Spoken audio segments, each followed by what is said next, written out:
diagnóstico y qué espera encontrar.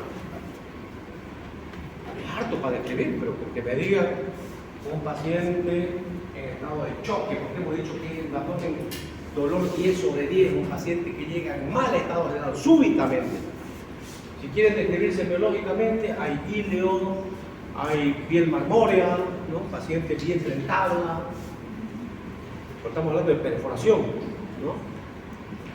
Si uno habla de perforación, ruido hidroaéreo negativo, timpanismo y matidez en la percusión, buneado de música, ¿qué van a pedir para confirmar? La radiografía simple del abdomen de pie. ¿Qué van a buscar? Neumoperitoneo. ¿Ven? Ya está. Ya. Cuando me la quieran charlar, pues ya también uno se da cuenta, ¿no? Evidentemente a nadie que empezaba a escribir le he puesto 0. Pero al que me quiere meter, por lo menos le ponía 1, digamos, sobre. Si eran 7 preguntas, de 5, ¿no? 5 puntos. La segunda decía: el paciente llega a la emergencia con dolor abdominal, distensión abdominal, náusea, vómitos alimenticios.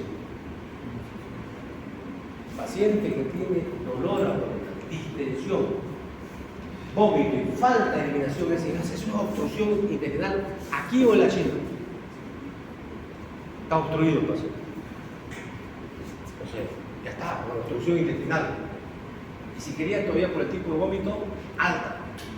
¿Qué esperan encontrar en una radiografía? Niveles hidrográficos en pilas de moneda. ¿Cuántas veces lo hemos repetido? O sea, vean ustedes, yo no estoy diciendo algo que no hayamos hablado.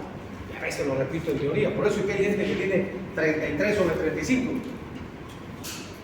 Como hay alguien que tiene 8 sobre 35, digamos. No es mi culpa, pues, ¿no? ¿Cuáles son los síntomas y signos típicos de una apendicitis? Eso tiene que explayarse, ¿no? En los síntomas está toda la cronología del dolor de múltiples. Anorexia, náusea, vómitos, son síntomas. ¿Cuáles son los signos? Signos de Mark Gurner, Bloomberg, Robson, SOA, obturador. Listo. Ni siquiera pedía que me describan. 4. ¿Cuál es la importancia de los antecedentes para preguntar en el lugar de nacimiento, residencia, hábitos defecatorios? Ahí la mayoría medio que se acordó de semiología o cognitivo.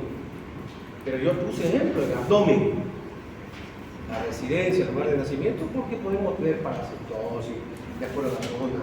Podemos hablar de enfermedades endémicas como, por ejemplo, Chaga, por lo tanto, megacolo chagásico. Y del aspecto de las heces fecales hay mucho, pues. Aspecto, color, frecuencia. El color influye, pues. Si yo tengo un paciente que tiene ese melénica, tengo que pensar en una hemorragia efectiva alta. Si es acintada, probablemente podemos pensar que sea cáncer. Si es acolia, sin color, no hay problema. Vean ustedes la importancia, por eso, no, en medicina ustedes tienen que ser filósofos. El filósofo es el que se cuestiona todo, pregunta. Pregúntense ustedes todos. Si estudian de memoria, estudiando banco de preguntas, van a conseguir un objetivo: aprobar. No quiero ponerlo de ejemplo, digamos, a Marco, pero recuerdo que alguna vez me decía él, ¿no? Veía la diferencia, ¿no? Porque él más o menos era mascosito, pero él me decía: yo no veo mucha diferencia entre estudiar mucho y sacar 20 y otros que no estudian y sacar 15. ¿Qué le decía yo? La vida va a marcar la diferencia. Tu vida, profesor. El que estudia solamente para aprobar va a quedar mediocre. El que estudia para aprender tiene mucho futuro. Entonces uno se marca la vida, ¿ves? Claro, dice, no, le dice, mira, puro, con el doctor Reynelio se aprueba con puro banco. Mis preguntas son clásicas, yo no puedo cambiar, pero si quiero que aprendas, ¿no es? Entonces yo no tengo por qué decir que no voy a preguntar cosas que me importen, ¿no?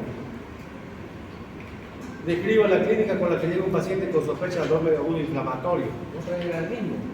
¿Cómo llega un paciente con dolor inflamatorio? Normalmente agarrando su dolor, paciente que llega agarrando su dolor, puede tener náusea, dolor fácil, álgida, ¿no?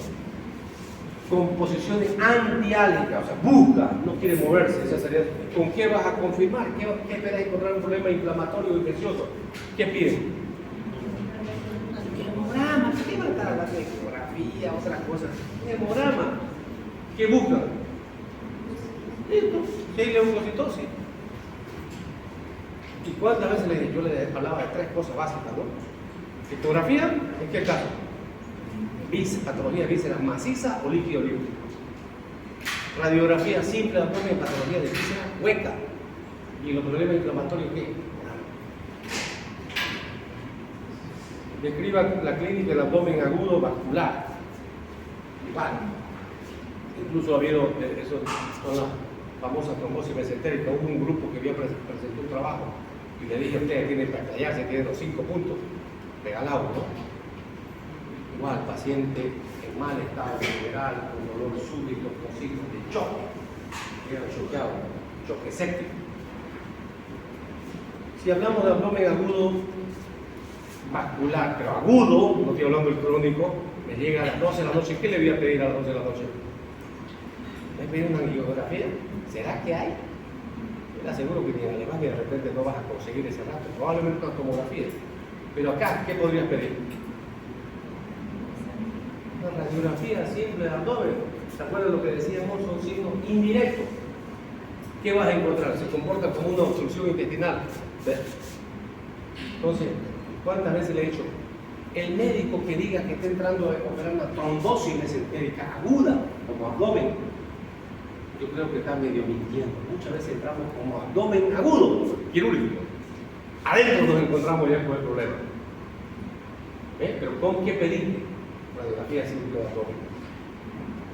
Alguien me puso, qué sé yo, fosfatasa. Pero está bien, pueden pedir hemograma, hay leucocitosis, todo lo otro que le... Pero ¿te hace el diagnóstico de eso?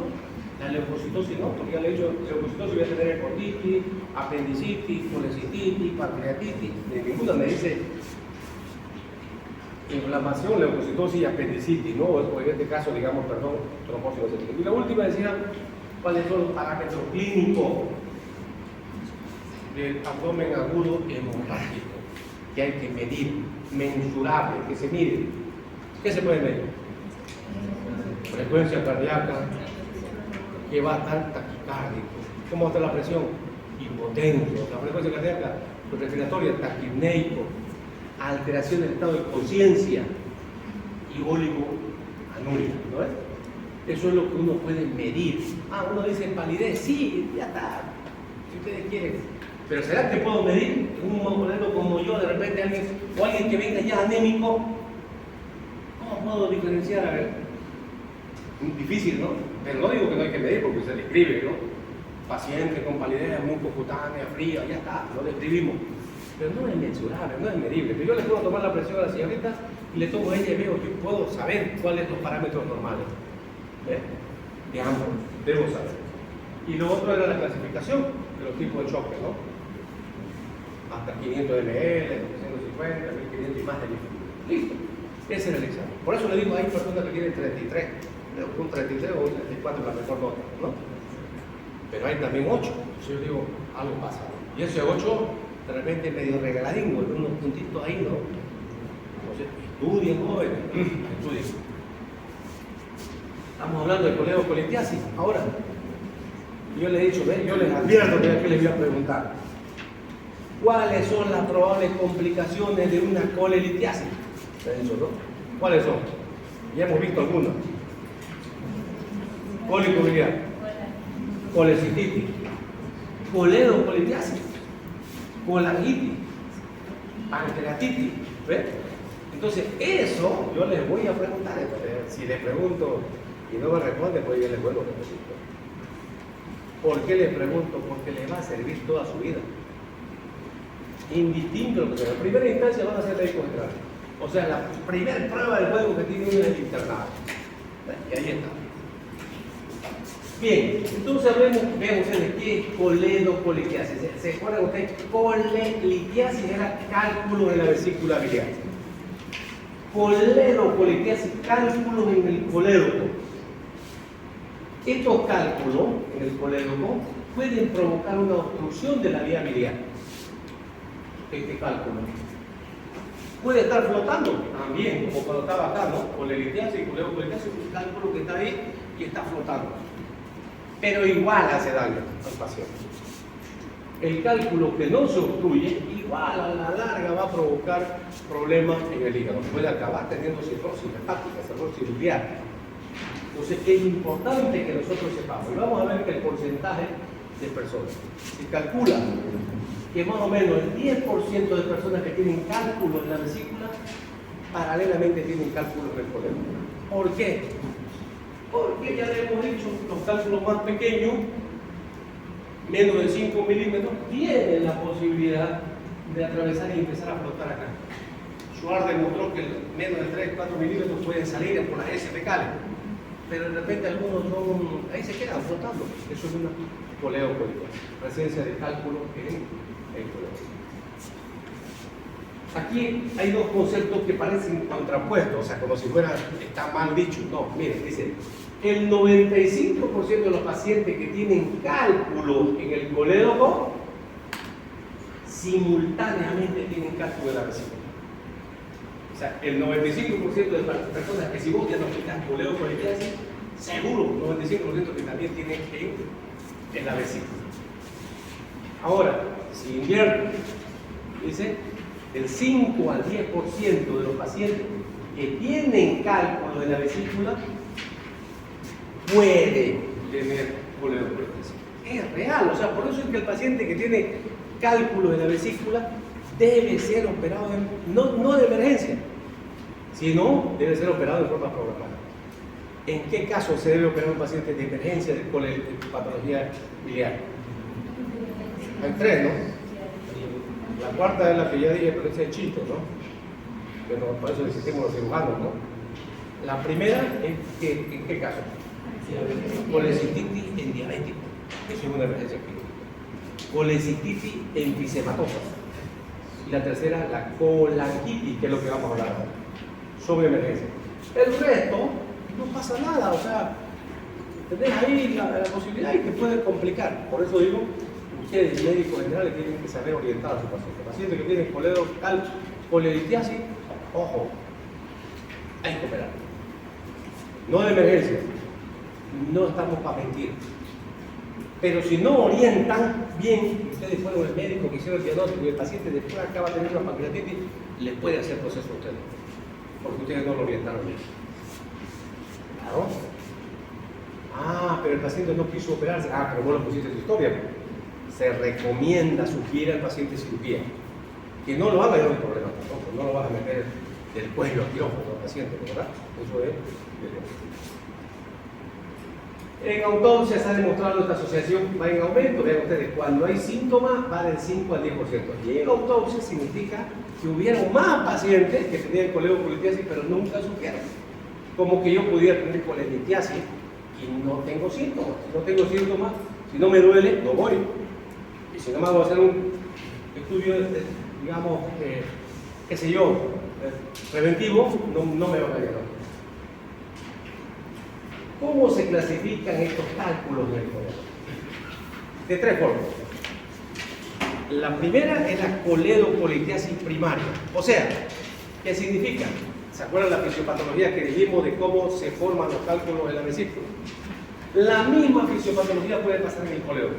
O sea, se pueden formar cálculos primarios ahí en el coledo. Claro, no es la misma fisiopatología porque eso está en sentido, digamos, vertical, por lo tanto, es muy poco probable. Ah, en la vesícula sí había estasia, aglomeración, ¿verdad? Pero se da caso. Hay pacientes que después de que se hace toda la vesícula, no tenía cálculo y luego pueden tener. Entonces es una coleocolitiasis primaria. Se formaron. El mayor porcentaje viene a ser los secundarios. ¿Qué significa? Se formaron en la vesícula y en forma secundaria migran al coledo. Y el tercer tipo vienen a ser los cálculos retenidos o olvidados. ¿A qué se refiere esto? Pacientes que tienen cálculos en la vesícula, no tienen síntomas ni signos, La ecografía te muestra un colédoco de 4 a 5 milímetros, no tiene ictericia, pero ya había un cálculo ahí. Por eso lo llaman olvidado o retenido. ¿Es culpa tuya? No. Porque ahí estaba, ¿no? Ya después te puede dar síntomas, porque ya no tiene la vesícula y después te podría dar síntomas. Entonces, son las tres formas de cómo se clasifican las coledocolistiasis. Aquí también un ejemplo, miren la colelitiasis. Pasó la válvula de Hayter, el cítico, llega al coledo, que es una coledocolistiasis. El cálculo puede migrar. Si se obstruye acá puede provocar colangitis, que vamos a hablar hoy día. Y también si migra, va a la ampolla de Vater, ¿no? Y puede provocar pancreatitis, porque puede obstruir el Wilson. ¿Qué puede provocar esta presencia en este cálculo? ¿Qué complicaciones? Puede provocar estasia, o sea, ya no hay el drenaje de bilis tan fácil al intestino. Entonces, hay bilis que se queda por encima de donde está el cálculo, estásica. Y entonces eso puede provocar infección, que debería ser la colangitis grave, una emergencia quirúrgica. Esta colestasis también puede provocar, miren ustedes, tan grave, alteraciones en el espacio portal y acabar haciendo fibrosis y cirrosis hepática. Nunca bebió, no tuvo problemas de hepatitis, ni viral ni medicamentosa, y por tener un calculingo ahí puede acabar con problemas tan serios. Por eso la importancia de saber pedir que el paciente se. Si no está ahí en el colédoco y se baja más abajo, ya puede provocar, si migra, puede provocar pancreatitis. Y ya sabemos que la pancreatitis, cuando hablemos de acá, porque tenemos algunas clases todavía para llegar a pancreatitis, vamos a hablar que la pancreatitis es una ruleta rusa. 80% de las veces evolución buena, 20% grave, y ese 20%, 80%, 60% se muere. Ah, caramba, porque tiene un cálculo, imagínense usted. ¿No? Es grave nomás, por eso digo, la pancreatitis mejor es no tenerla. No hay que rezar para no entrar en el 20%, mejor recemos para no tener, es más fácil, ¿no? ¿Cuál es la sintomatología de la coledocolistiasis? Si el cálculo está flotando, va a ser asintomático. Igualito que como hablábamos de la colelitiasis. ¿Ves? Flota, así han visto esos jueguitos, ¿no ves? Que ponen unas argollitas y con agua y uno aprieta unos botoncitos, ¿no ves? Así más o menos sería el cálculo. Está flotando, no se impacta, no se queda en ningún lugar, por lo tanto puede pasar desapercibido por varios meses o años. Desapercibido clínicamente, pero lo puede fregar al hígado. O sea, esa colestasia que genera no da síntomas, no te da dolor, no te da fiebre, pero puede acabar provocando cirrosis o fibrosis hepática. Entonces, esto es grave. De forma silente.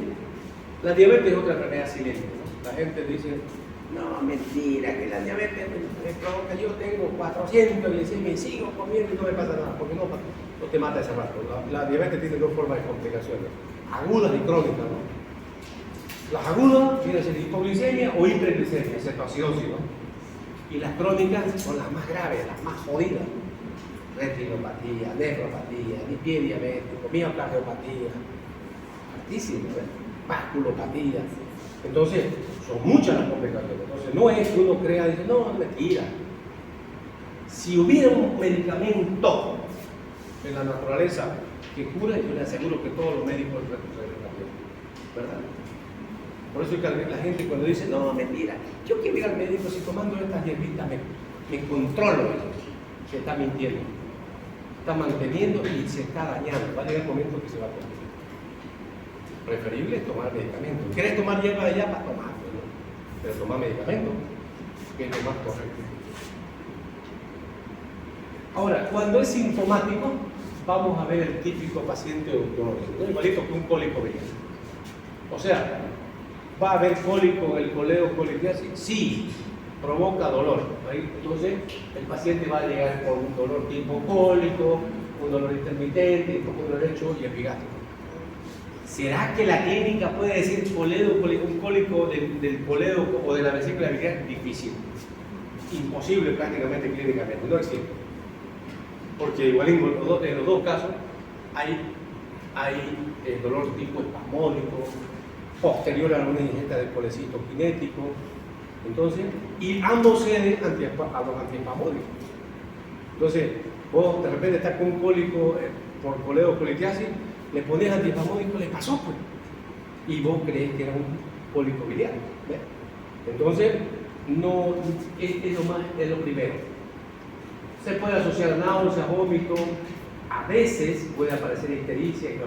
Si aparece ictericia, fiebre y dolor en el pulmón derecho, ya eso que se llama la triada de Charcot. ¿Qué cosa es? Molaquitis. Entonces, no esperen que el paciente diga, no tiene nada, mira, no tiene ictericia. No esperen que se complique. No esperen que se complique, pero tenemos que actuar antes. Luego puede aparecer coluria, colia o prurito, ¿no? Como están viendo. ¿Cómo diagnosticamos? Primero hay que tener sospecha, ¿no? Hay que tener un alto índice de sospecha. ¿Los laboratorios serán importantes? Acá sí, si yo pienso en coledocolitiasis, a ver, yo voy a pedir un laboratorio, Las transaminasas, porque hemos hablado de colestasia, pueden estar elevadas, pero no me dice obstrucción, ¿no? Porque también hay otro tipo de colestasia. La fosfatasa alcalina, esa es más específica. Es más específica para problemas obstructivos en el colegio. Pero lo más importante en esto tendría que ser pedir bilirrubina. Porque nosotros sabemos que la bilirrubina total es de 0.2 a 1.2 miligramos por decilitro y tiene dos fracciones. Por lo tanto, si está por encima de 1.2, yo tengo que pensar, hay una ictericia. ¿De qué tipo debo tratarme, no? ¿Es prehepática, hepática o poshepática? Las prehepáticas no tienen nada que ver con un cálculo, por ejemplo, anemia hemolítica, paludismo, fiebre amarilla, ¿no? Las que son de origen hepático, hepatitis, cirrosis hepática. Ahora, si es poshepática, a esa me va a alertar que hay una obstrucción. No me dice cálculo, pero yo sé por estadística que el mayor porcentaje de los cálculos, de las obstrucciones son por cálculos. Entonces yo tengo que pensar, ¿no? Y por eso hay dos fracciones, directa e indirecta. La bilirrubina indirecta es no conjugada, por lo tanto eso se va a elevar en casos prehepáticos o hepáticos. Y la bilirrubina directa o conjugada, si se eleva esa, es un problema obstructivo. Entonces ya ves, con laboratorio, yo puedo estar en la provincia, yo ya puedo hacer laboratorio, no tener. Pero lo más importante ya viene a ser la ecografía. ¿Se acuerdan que hablábamos de las características de la ecografía? La ecografía tiene que verte hígado, páncreas, vaso, la vesícula. ¿Qué me importa en la viabilidad? El diámetro del colédoco. Entonces, yo sospecho de coledocolitiasis, tengo que medir el diámetro del colédoco. Un diámetro mayor a 5 milímetros en paciente no operado, o de 7 milímetros para arriba, ya me dice que ese paciente tiene una obstrucción. ¿Puede ser cálculo? Sí, puede ser una ascarita, también. Puede ser un tumor también, pero hay una obstrucción. En pacientes operados, ya según la ecografía en un paciente ya operado de vesícula, el colédoco puede llegar a medir 1 centímetro, o sea, 3 milímetros más es su margen. En paciente operado de vesícula, ¿no? Porque ya esa función la de. Entonces, el diagnóstico lo vamos a hacer con laboratorio, ecografía. Esto es muy importante. Bueno, la PTCD, la función transcutánea, es posterior a la RCP. Primero va la RCP. La RCP es un estudio endoscópico. Cuando yo tengo sospecha, ¿se puede hacer RCP a todos? Sí, pero no debemos hacer a todos. Para hacer RCP, tenés que tener condiciones. ¿Cuál es la condición? Que el paciente tenga un colédoco de más de 7 milímetros. Que tenga sospecha y que tenga bilirrubina aumentada. Ya está. Si no tiene dilatación, ¿para qué va a llegar? Porque todo procedimiento también tiene posibilidades de complicaciones. La RCP, a veces cuando va el contraste del Wilson, puede provocarte pancreatitis. Imagínate que no tenía nada y no le provocaste pancreatitis. Ah, pero si también le provoca cuando tengas coledocolitiasis, tenías que hacerle nomás, el riesgo estaba ahí, ¿no? Lo que estoy diciendo es que la RCP no es tan inocua para pedirle a cualquiera. Se pide cuando se tiene que pedir. Eso le puedo preguntar en un examen, ¿no? ¿En qué condiciones? ¿Cuáles son las indicaciones para pedir el RCP? Ecografía con un modelo mayor a 7 milímetros, bilirrubina aumentada a defensa de la directa, ictericia. Entonces, ya ahí está indicada la RCP. Cuando no se puede hacer RCP, cuando está obstruido, recién viene la PTCD, punción transcutánea, o sea, ya por ecografía o por tomografía guiada, funcionar el hígado porque van a estar dilatados los intrahepáticos y poder meter contraste, ¿no? Y finalmente, obviamente, la tomografía, resonancia son siempre superiores a la ecografía, pero ¿qué es lo que tenés en los hospitales? ¿Qué es lo que tenés en la ecografía? Entonces la ecografía siempre es más importante. Aquí hay formas de ecografía. Este es el colédoco, está midiendo más de 7, casi 9 milímetros. Hay un cálculo dentro del colédoco.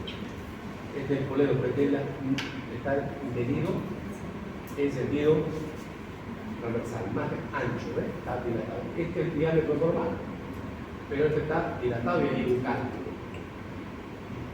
Esta es una imagen de un libro mucho más esquemático, ¿ves?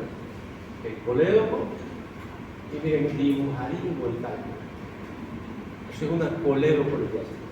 A este paciente seguro estaba flotando porque está más grande, está el doble de diámetro que es el colédoco que el cálculo. Entonces no le afecta, ¿no? Está flotando. Esa es una coledocolitis típica. Otra forma, ¿ves? También acá también, ¿no? Y siempre por encima del colédoco va a estar más dilatado. Entonces esta parte está más angosta y este está más dilatado, por encima de lo que viene a ser el cálculo. Ahí están los 3 estudios que habíamos hablado. Esta es la colangiopancreatografía, la RCP, entonces se hace por endoscopía, se mete el endoscopio, segunda porción del duodeno, se canaliza a papila, se mete contraste para ver si hay o no hay cálculos acá. Esto que está viendo acá viene a ser la sustancia radiológica. Si hubiera un cálculo acá, el contraste lo va a contornear, o sea, no lo va a poder pigmentar al cálculo, entonces pasa por los lados y por eso se ve como una imagen falla de relleno, ¿no? O sea, no lo rellenó, no lo va a pigmentar al cálculo, lo contornea. Entonces, para eso sirve la RCP. La RCP es tan avanzada que también puede servir que si hubiera cálculo acá, tenemos una papila, hacemos una papilotomía, tengo una terapia y traer el cálculo. Vamos a ver alguna imagen aquí para que vean cómo funciona la RCP. Esta es la PTCD o punción transcutánea. ¿Ves? Si estuviera obstruido el colédoco, yo intento hacer una RCP, pero aquí está el cálculo completamente obstruido, si es un cálculo o un tumor. Entonces el contraste viene acá, no sube, no lo puede pasar. Yo necesito drenar esa viabilidad. Se van a dilatar estos intrahepáticos. Entonces al dilatarse se hace visible por ecografía o tomografía y entonces funciona. Y ahí le metes el mismo contraste que le estás metiendo por acá, se lo metes por encima para dibujar la viabilidad. Si confirmas que está obstruido, le dejas un catéter y drenas la bilis, que seguramente va a estar confuso hacia afuera. Sirve para hacer drenaje. Y este es un procedimiento intraoperatorio. A veces estás operando en cirugías abiertas o laparoscópicas y tenés duda de que haya o no haya cálculo. ¿No? Estábamos hablando de cálculos olvidados o retenidos, ¿no? Si estás en el límite y vos no sabes si hay o no hay cálculo del colédoco, ¿qué tenés que hacer? Investigar. Entonces, durante el acto quirúrgico, analizás el cístico, le metés contraste y verificás si está libre o no está libre. Entonces, esa es una colangiografía intraoperatoria. Esta es RCP, esta es PTCD y esta es intraoperatoria, una colangiografía intraoperatoria. Aquí está más claro, ¿no? El endoscopio y se está metiendo a la papila el catéter y aquí es lo que se mete el contraste. Si hubiera cálculos acá, entonces el contraste va a pasar por tu plano. Otra vez mostrando lo que es una RCP. Actualmente ya no se hace casi esto porque la mayoría de los ecógrafos ya se utilizan con pantalla. O sea, el ecografista antes tenía que ponerse acá, le daba marcaringo lo que se apretaban ellos con el endoscopio tal como esa foto. Ahora no, hacen todo el procedimiento y están mirando una camaranga, incluso hasta el paciente si está sedado puede mirarlo, ¿no? Entonces, pero el procedimiento es el mismo, segunda porción y se canaliza. ¿no? Entonces se llama colangiopancreato porque también se puede canalizar el Wilson. O sea, podés canalizar para hacer una Wilson grave. Este es un estudio, una RCP real, una colangio, una RCP. El endoscopio mide más o menos 1 centímetro. Y si uno compara entonces el endoscopio con este diámetro, de lejos está pues más delgado, ¿no? Entonces este colédoco está pidiendo 4 milímetros. Le han puesto el contraste, este es el Wilson, y vean ustedes el colédoco está indemne. No tiene absolutamente nada, no hay ninguna lesión. Una RCP normal. Ahora veamos algo anormal. Este mismo paciente, ahí está el colédoco, pues el contraste va a ser radiopaco. Vean ustedes acá, esta imagen media negruzca, es porque el contraste lo ha contorneado. Acá arriba prácticamente apenas pasa un desfiladero, todo esto negro es el cálculo, porque lo blanco es el contraste. Aquí está más claro, es la misma imagen que está en lateral y está de frente, el calculote este que está acá abajo, aquí está. Esto es contraste otra vez, o sea, radiopaco, y otra vez el otro cálculo. ¿Qué se hace en estos casos? Papilotomía, se corta la papila, o el esfínter, no se corta, y se los puede extraer. Si no pudiera hacer de esa manera, ya viene a ser el acto quirúrgico también, coledotomía. O sea, se apertura el coledo en sentido longitudinal y se extraen los cálculos y ahí vas a acabar colocando un tubo de tubo de Kerr, ¿no? Pero lo ideal ahorita, el bol estándar o la regla de oro es la RCP. 70-80% de las veces. Una vez le preguntamos a un cirujano español que vino a dar un curso y él dice, alguien le pregunta y le dice, doctor, ¿usted cómo tiene la certeza de que su paciente no tiene cálculos en el colédoco? Y no existe algo que sea certero eso, ¿no? Pero, ¿y qué pasa si tiene cálculo? Tengan a la mano un buen endoscopista. Me que dar referencia a un buen endoscopista porque la RCP ya no la hace como posible. Podés hacerlo así, si la hace especialidad también, ¿no? Pero el que hace la RCP normalmente es un endoscopista.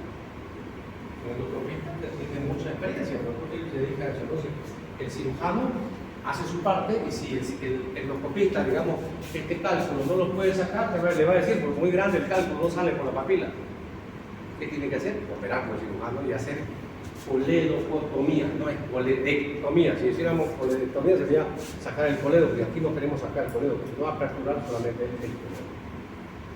Otra RCP, miren, intrahepático completamente dilatado, este es el intrahepático, y el colédoco prácticamente lleno de cálculos. Este paciente formó cálculos dentro del colédoco. Entonces es difícil sacar por RCP. Estos pacientes, además, si miramos, este colédoco debe estar 1.5, 1.6, o sea, grandán, dilatado. Mire, el contraste apenas entraba por aquí. Todo esto son cálculos. Los negros son cálculos.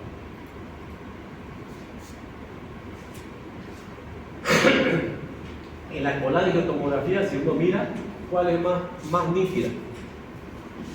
¿Cuál es más nítida? La colangiotomografía, ¿no? Pero ¿cuál sería el problema de la colangiotomografía? Que solamente es diagnóstica. No te puede tratar, ¿no? Si hay un cálculo acá, ¿lo puede tratar? No, no es. O sea, sirve como método diagnóstico. Pero en cambio la RCP es diagnóstico y al mismo tiempo puede ser terapéutico. Entonces es mucho más efectivo, esto sí. Si me hacen este estudio, aparte de que es caro, no estoy diciendo que no se puede hacer, claro que se hace porque lo estoy mostrando, pero solamente es diagnóstico, no es terapéutico. La resonancia magnética, miren cómo es efectiva. Este es modelo, aquí está el coledo, aquí está el cálculo. Pero lo puede resolver, el estudio no. El estudio tiene que indicar ahorita que una RCP.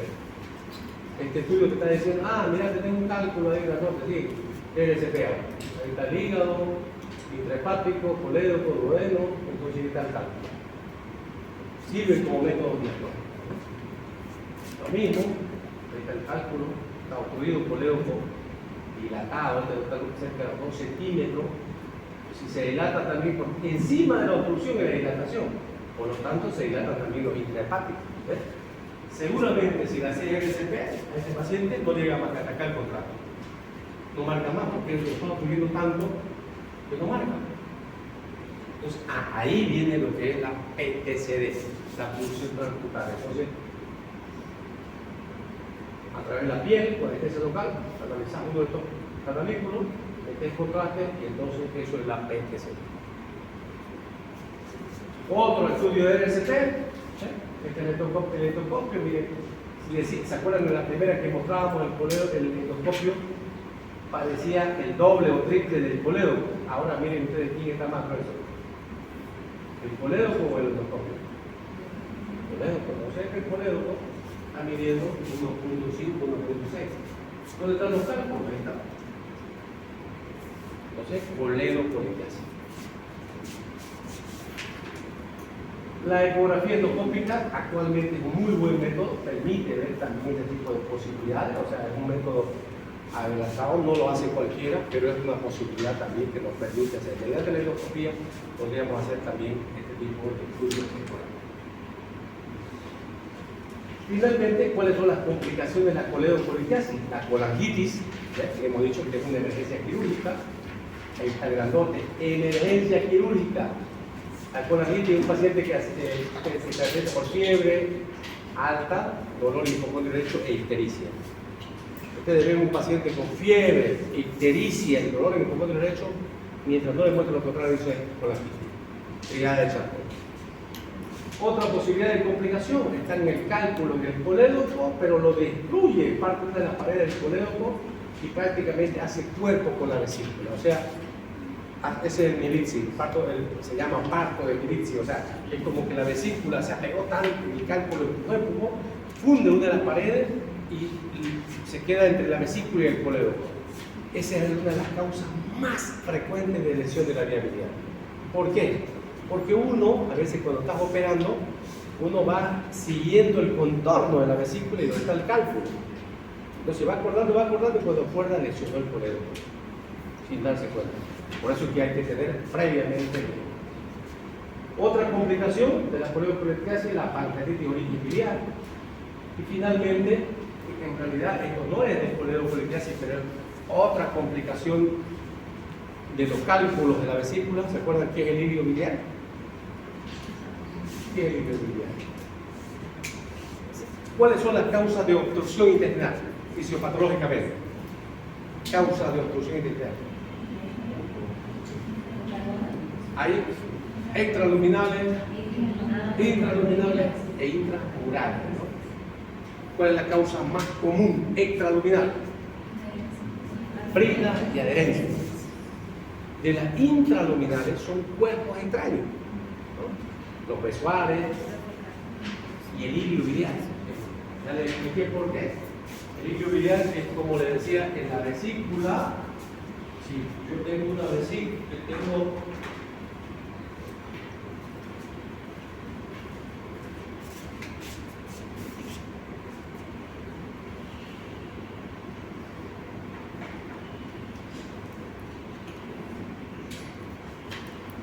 tengo un cálculo grandote acá, ¿no?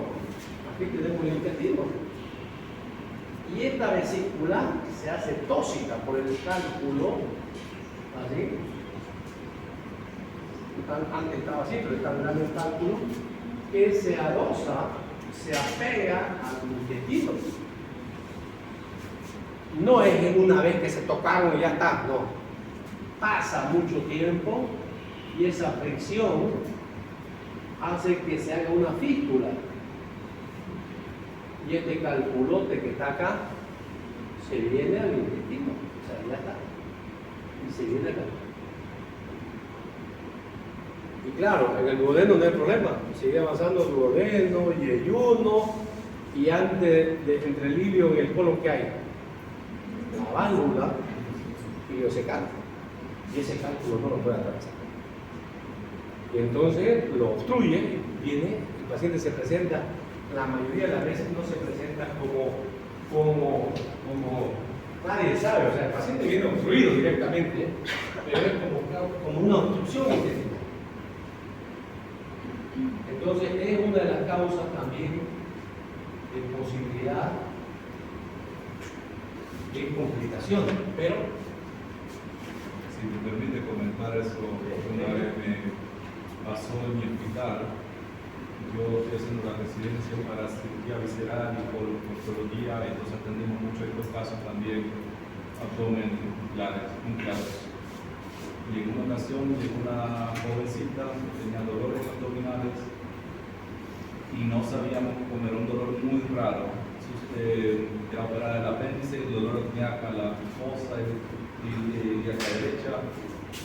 No sabíamos qué dolores tenía. Se hizo una tomografía abdominal y el tomografista describió como un tumor en la parte derecha, exactamente donde estaba la válvula discal, como un tumor. Entonces, a una chica muy joven no creíamos que tenía un tipo de tumor. Incluso el ginecólogo estaba envuelto porque no estaba muy clara de dónde venía ese tumor, o si era un tumor primario del colon o era algo anexo, estructura anexa. Se hizo una laparotomía a la señorita y se descubrió que era un cálculo que se había impactado en el abdomen. si yo le pregunto a él si hace muchas radiografías allá, me va a decir que no. ¿Por qué? No tienen tomografía, pues prácticamente a todos los pacientes le hacen ecografía y tomografía. Cuando yo insisto en enseñarles a ustedes, porque yo también deseo que ustedes se vayan, como le he dicho, a la Joyanini, a la Clínica de las Condes, o que tengan un país europeo. Pero no. Yo primero quiero que sean felices y que estén acá primero, y que todo el mundo pasamos acá primero, ¿no? Con paquemos que acá. Entonces, vuelvo a repetir lo que le está diciendo, vean ustedes. Esa es la realidad. No llega, nadie piensa en un cálculo que esté construyendo. O sea, lo único que... La pregunta del examen, ¿qué tenía ese paciente? Esa paciente, seguro. Dolor abdominal, distensión abdominal, náusea de vómito, falta de eliminación de ese. ¿Qué era eso? Obstrucción intestinal. Cuando yo decía la fisiopatología, ¿lo sabe a uno antes? No. La diagnostica en el intraoperatorio, ¿cuál es la causa? Y el cirujano tiene que solucionar.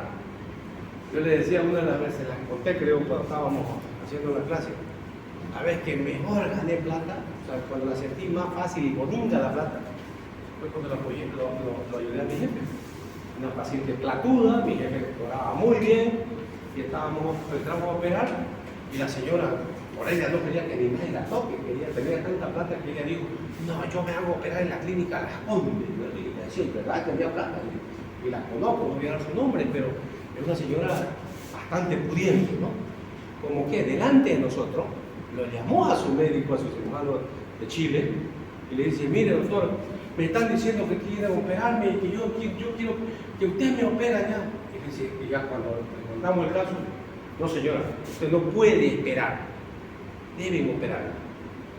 Si tiene algún problema, pues ya vendrá después, pero hay que operar. Bueno, ya la convenció, la operamos, tiene una brida, una bridinga nomás que no es tolerar plata que estaba obstruyendo el intestino. Cortamos la brida, se acabó el problema. Y en este otro caso, yo también he entrado muchas veces, y vos cuando mirás, no ves ninguna brida, y empezás a divagar, cuando estás allá, la pillás el cálculo en el intestino. ¿Qué hacer? Abrir el intestino, o sea, se lo suspende 1 metro más arriba, que es más fácil, abrir ahí, sacar el cálculo y cerrar. Listo. Normal, ¿ves? Pero son complicaciones de tener cálculo, otras complicaciones. Más raras, pero es posible. Es posible. Bien, ¿qué hacemos en estos pacientes? Tratamiento de sostén, endoscópico y clínico. De sostén, las medidas básicas. Endoscópico es la regla de oro. Si no se puede, recién es clínico. Y las medidas de sostén, entonces, obviamente que hay que internar al paciente, que no coma, hidratarlo, darle buen antibiótico, porque es grave lo que puede pasar, antifagódico, antiinflamatorio, y listo. Ahora, estas son medidas básicas de sostén. Esto tiene que saber un médico general. No puede decir, no sé, que venga el cirujano. Un error. Ustedes son médicos generales. Cuando ya sean súper especialistas, no quieren hacer las cosas básicas. Mientras tanto, hay que hacer las cosas básicas. El tratamiento endoscópico como dice acá, es la regla de oro, la ERCP. Vean ustedes, primero dije que era un método diagnóstico. Pero, si le pongo más, entonces la ERCP más papilotomía, permite que uno pueda explorar y sacar estos cálculos del colegio. El tratamiento quirúrgico es cuando esto falla. Cuando no te funciona la RCP, recién vas a ir a hacer la colecistectomía, la colangio intraoperatoria, coledocotomía, extracción del cálculo y colocar un tubo de pelo. Esto lo solucionamos en media hora. Ah, caramba, si vas a hacer coledocotomía, va a ser una cirugía más grande, el paciente va a estar mucho más tiempo internado porque va a quedar hasta con sonda de drenaje. ¿Ves? Entonces, por lo tanto, la regla de oro de las coledocolitiasis, el manejo es la RCP. Si no pueden, pues recién cirugía. ¿No? Ah, pero ¿por qué nos está enseñando? Pues me dice usted en cirugía. Pues tienen que saber hacer diagnóstico, tienen que saber hacer tomar conducta. Aquí hay algunos ejemplos de coledocolitiasis. Miren, ahí está la ampolla abombada, se está haciendo la canalización. Una vez que se hace la canalización, se identifica, se hace la papilotomía, o sea, se cortó la papila de acá. Ahí está saliendo el cálculo. Este cálculo estaba acá.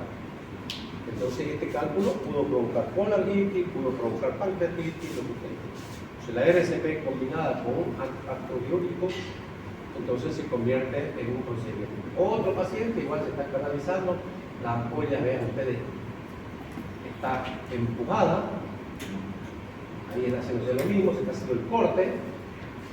Una vez que se hace el corte, vean ustedes cómo empieza a aparecer. Claro, no está magnificado, no es tan grande, no se ve así tan grandote, porque hasta los cálculos parecen de varios centímetros, pero es por la amplificación que te da la misma imagen, ¿no? Así queda la papila, queda deflorada la papila y ha salido el cálculo. El cálculo estaba adentro, ahora está en el intestino. ¿Qué va a pasar en el intestino? Mientras no sea muy grande, va a pasar y va a salir por las heces fecales. Ah, si es muy grandote, pues difícil que haya estado en el colédoco, porque ya te decía yo, cuando no puedes sacarlo por RCP va a ser cirugía, ¿no? Si no puedes sacarlo por endoscopio, no se va a tener ese tipo. Este ya es una colangio a través de un tubo de Henle. Aquí está la viabilidad, este es el colédoco, se ha hecho una coledocotomía porque no se pudo sacar, y entonces se le mete el contraste de forma externa, porque esto va a estar drenado acá, entonces le meto el contraste por el tubo de Henle y está dibujándose. Esto va a permitir ver la permeabilidad. Miren, ahí está, esto está externo, ¿no? Entonces yo quiero ver cómo está la viabilidad. Aquí no se ve el desfiladero, está en el intestino, y ya sigo haciendo el estudio, marca toda la viabilidad, no hay cálculos y está pasando bien esto es duodeno. Entonces significa que ya está bien. 15 días o 20 días después de que has hecho una coledocotomía, si tenés una colangio postoperatoria como esta, estás autorizada a retirar el drenaje. ¿Y quién le va a dar el punto acá de ese grupo? Cierra solo. Es una de las cosas más maravillosas. El colédoco, la región dorsolumbar, en la úlcera, tiene capacidad de regeneración. Se cierra solo ese pequeño orificio, no es muy grande, pero cierra. ¿Cuándo se hace coledocotomía? Bueno, ahora cada vez que hay mejores endoscopistas, cada vez hay menos coledocotomía. Yo le voy a decir la verdad, antes cuando yo me formé como cirujano, nosotros operábamos y hacíamos una coledocotomía mínimo una o dos veces por semana. Ahora hay muchos cirujanos que no saben hacer coledocotomía. ¿Por qué? Porque hay buenos RCP, entonces hay buenos endoscopistas que solucionan los problemas. Pero ¿cuándo era indicación absoluta? Cuando era el cálculo muy grande, palpable, que no iba a salir por la papila, cálculo que a la ecografía, tomografía o RCP no se demuestra que es muy grande, no es que esto le está provocando ictericia y colangitis, pero fundamentalmente si viene ictericia y colangitis y el cálculo fuera pequeño, pues lo puede sacar. El problema es que aquí estos cálculos están provocando ictericia y colangitis y no se puede, no hay otra forma. Se convierte en una cirugía prácticamente de emergencia. ¿Ves? La colangitis hemos dicho que es una emergencia. Hay algunas indicaciones relativas, un conducto dilatado. Prácticamente estas ya están abolidas, porque un conducto dilatado es candidato a RSP, los cálculos pequeños del versículo cístico ancho también son. Esta es más bien una pregunta, ¿no? Dice, si el paciente tuviera un cálculo en la vesícula, ya se demostró que era un cálculo. Después de un tiempo migró al colédoco. Entonces hizo una coledocolitiasis. Lo sacás por RCP. Listo. ¿Qué indicás para la vesícula? Ya no tiene cálculo. ¿Se opera o no se opera esa vesícula? Se opera. ¿Por qué? Porque ya formó uno y puede formar otro. Entonces ya fisiopatológicamente ya tiene la fisiopatología. Peor, el cístico debe estar medio ancho porque ya pasó un cálculo. Entonces, una vez solucionada la coledocolitiasis, se programa la cirugía de vesícula. Pero no tiene cálculo, pero entender que puede formar nuevamente. O sea, no es emergencia, ¿sí? ¿No? No es emergencia. Entonces, como ven, ahora estas indicaciones relativas ya prácticamente se las puede solucionar por vía RCP. La sonda del tubo Esker, el objetivo es drenar la bilis, control radiológico postoperatorio y eventual tratamiento percutáneo. Entonces, porque había unos estudios que hablaban de coledocotomía primaria, decía, ¿no? O sea, abrías el colédoco, sacabas los cálculos y cerrabas el colédoco, ¿no? Entonces, porque decían, pero de 10 pacientes, 2 o 3 que se compliquen es mucho. ¿Por qué? De 10, 30%. Entonces, ¿para qué vas a tener tantas complicaciones? Mejor colocar ¿qué? 0 complicaciones, van a estar más tiempito, pero salvas a todos los pacientes para eso. Si no, vas a tener que hacer, qué sé yo, rezar mucho para que no se te quede. ¿Y cuándo se retira el tubo de Esker? Cuando la ecografía está normal, como les mostraba ese estudio del paciente, y mínimamente 14 a 21 días posterior a haberse hecho la coledocotomía. Nunca antes. Si lo sacas antes, mayor riesgo de fístula. Y eso no es lo hecho, ¿no? Vean ustedes, extracción de los cálculos mediante el cístico en una colecistectomía. Esta es la canastilla, miren, esto entra así, ¿no? Esto es como si fuera, esto entró así, esto como un paraguas. El paraguas lo tenemos así plegado, ¿no? Pero si uno quiere, si el paraguas se llama paraguas cuando hay lluvia y es sombrilla cuando hay sol, ¿no? Pero ambos están plegados, ¿no? ¿Querés usarlo? Lo expandís, ¿no? Así es esta canastilla. Esta canastillita no entra así al bolero. Entonces entra apretada. Y vos de acá afuera tenés un mecanismo, la abrís así y adentro se expande. Y una vez que se expandió, está el cálculo acá, otra vez lo cerrás. Y una vez que lo cerrás, tirás por la canastilla hacia afuera y lo vas a tener el cálculo. Así se extrae, esa es la forma de extraer el cálculo. Vean, ahí entró cerrada, ahí está el cálculo hasta afuera. Está el cálculo hasta acá. Otro ejemplo de papilotomía, miren este paciente igual estaba bombada la papila, se hace la papilotomía y miren la cantidad de cálculos que estaba dentro del colédoco. Todos estos cálculos estaban en el colédoco. O sea, la coledocolitiasis puede ser única, múltiple, listo. Pero con que uno que estaba trancando, los otros ya se desgranan, salen, ¿no? Y si son pequeños, van a ser eliminados por las SB. ¿Puedes ir sacándolo por el endoscopio? Sí, también lo puedes ir retirando, pero tienes que sacar, o sea, meter el endoscopio, sacar el endoscopio, otra vez meter, otra vez sacar. Si son pequeños, lo de ahí, bonito va a pasar. Bien, finalmente vamos a hablar con pocos temas. Esto es la colarlitis, el tema de las publicaciones. Entonces, ¿qué es la colarlitis? Si antes dije colelitiasis, cálculo de vesícula, coledocolitiasis, cálculo colédoco, la colecistitis, inflamación de la vesícula, colangitis, infección de la vía biliar. O sea, ya no está en la vesícula, la infección está en la vía biliar. Una causa obstructiva infecta la vía biliar. Entonces, eso es la colangitis. El mayor porcentaje por cálculo. O sea, por eso yo decía, cuando hay ictericia, fiebre y dolor, pensa siempre el mayor porcentaje coledocolitiasis. ¿Es la única causa? No. Puede haber otras causas, ¿no? Tumores, aftas, puede ser rechazo, parasitosis, fibrosis, quite de colédoco, colangitis, muchas cosas. La colangitis será supurada o no supurada de la vida. Es una emergencia quirúrgica. Y es de una flora polivictoriana. Ejemplo, tenés Escherichia coli, Klebsiella, Streptococcus, Heterobacter, Pseudomonas, caramba. Por eso es lo que se mueren los pacientes. Por lo tanto, hay que drenar. La colangitis viene a ser un absceso de la vía biliar. Entonces, hay que drenar. En medicina, absceso drenado, absceso curado, ¿no? Las bacterias, otra vez volvemos a decir lo mismo, los gran negativos es coli, Klebsiella, otro Streptococcus, Pseudomonas, Pseudomonas. Por lo tanto, es una flora polivictoriana. ¿Cuál es la clínica de la colangitis? Ya lo dije más antes, la actividad de Charcot. Dolor en el cocón derecho, fiebre. Pero no es una fiebrecita de 37.2. Le hace provocar chuchos, más de 38 grados. Paciente tirita de fiebre, ¿no? Entonces, fiebre alta, dolor abdominal, pero en el hipocondrio derecho e ictericia. Esto es la triada de Charcot, ¿no?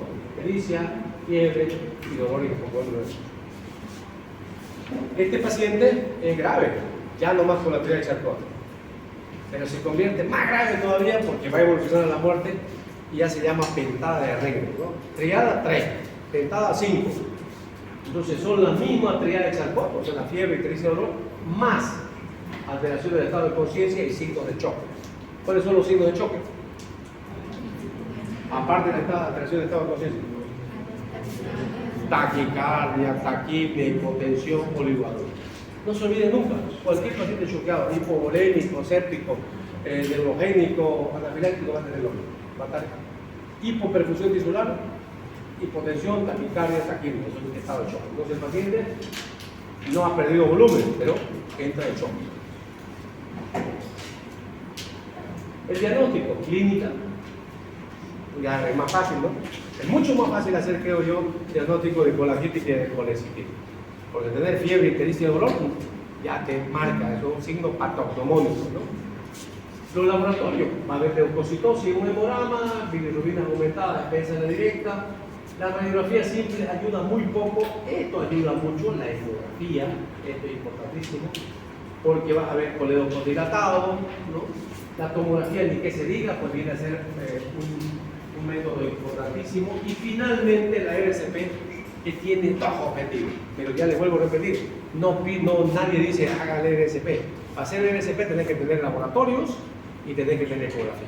Si ambos te dicen que tiene bilirrubina de defensa directa, colédoco con más de 7 milímetros, está indicada la RCP. En primera instancia es diagnóstico, pero se convierte inmediatamente en terapéutico. Por lo tanto, no acepten que le hagan una endoscopía un tipo que te diga yo solamente sé hacer diagnóstico. Si es para tratamiento, no, búsquense otro. ¿Por qué? Porque no le vas a hacer endoscopía, le vas a hacer la RCP para que después otra vez busques a otro, ¿no? El endoscopista tiene que tener capacidad resolutiva, ¿no? Tiene que tener capacidad resolutiva. Igual cuando hablábamos de las úlceras, ¿no? ¿Cuáles son las complicaciones de las úlceras? Hemorragia. Entonces, si yo le voy a pedir una endoscopía a un paciente que está sangrando y el endoscopista entra y me dice, tiene sangramiento, ¿qué me sirve? Bueno, tiene que tener capacidad él de electroporar, de ligar o de instilar, pero de esclerosar. Tiene que tener esa capacidad resolutiva. Igual acá. El tratamiento, descomprimir, listo. ¿Cómo lo vas a descomprimir la vía biliar? Ya no sé. Puede ser, el método ideal es la RCP, ¿no? La RCP más papilotomía. Si no podés, obviamente, coledocotomía y drenaje con tubo externo.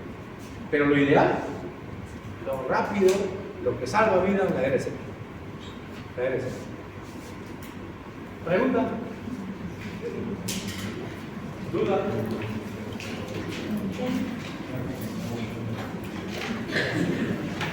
Y me encargará cuando no pregunta porque significa dos cosas. ¿Qué significa? ¿Entendieron o que no entendieron?